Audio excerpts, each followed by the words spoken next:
kemi thirrur sot këtë seancë të jashtëzakonshme për të diskutuar për rritjen e çmimeve të naftës, mungesës së ndërhyrjes së qeverisë dhe ndikimin e drejtë për drejtë në koston e jetës, si dhe stabilitetin ekonomik të vendit. Kjo seancë e jashtëzakonshme, debat parlamentar, është e domosdoshme pasi që rritja e vazhdueshme e çmimit të naftës nuk është thjesht një lëvizje në treg, por është baza e një krize ekonomike dhe sociale me ndikim të drejtë për drejtë në çdo familje dhe çdo biznes të Kosovës.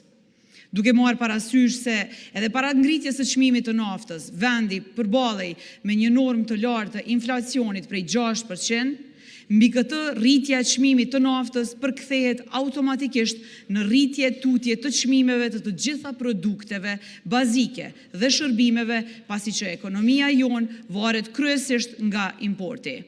Pra, nafta në Kosovë nuk është vetëm një produkt, është çmim bazë i ekonomisë. Përkundër të gjitha këtyre, institucionet e Republikës Kosovës deri më tani nuk kanë ndërmarrë asnjë masë për të mbrojtur qytetarët, duke e lënë barrën e plot tek qytetarët. Është më së qartë se Kosova importon naftë dhe çmimi i saj përcaktohet nga bursat ndërkombëtare, indikuar nga faktorë global, përfshirë tensionet gjeopolitike në lindjen e mesme.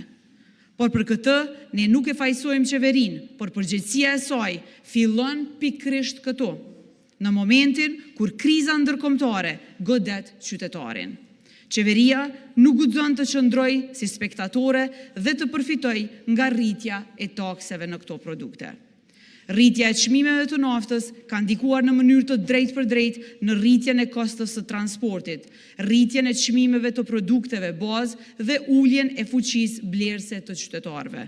Andaj, kjo seancë sot është e domosdoshme për zhvillimin e një debati të mirëfillt, të gjerë parlamentar, lidhur me rritjen e vazhdueshme të çmimeve të naftës dhe efektin e drejtë për drejtë dhe të tërthotë që kjo ka në jetesën e qytetarëve të Kosovës dhe në ekonominë e vendit tonë. Mbi të gjitha, për masat që duhet t'i ndërmarrë qeveria dhe t'i miratojë ky kuvend.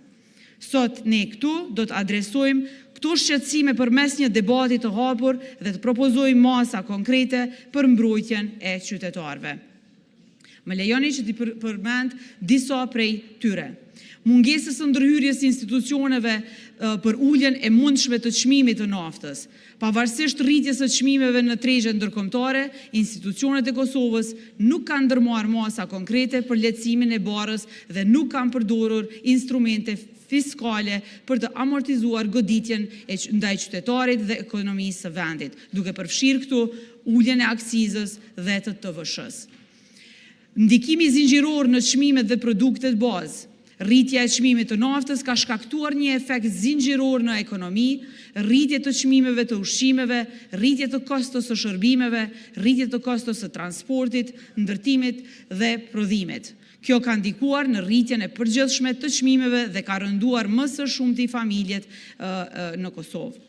Dhe nën 3, masat e mundshme për mbrojtjen e qytetarëve, ulja e përkohshme e TVSH-s dhe aksizës, subvencionimi i sektorëve më të ndjeshëm përfshirë bujqësinë dhe prodhimin, si dhe mbështetjen për transport publik.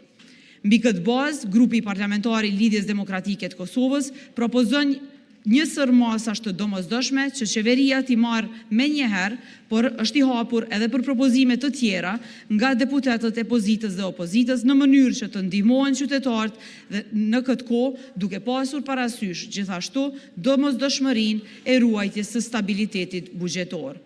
Dhe më lejoni të nderuar deputet që me këtë rast përpara jush të paraqes tekstin e rezolutës të propozuar nga Lidhja Demokratike e Kosovës dhe përkrahur nga 2 grupet të tjera parlamentare.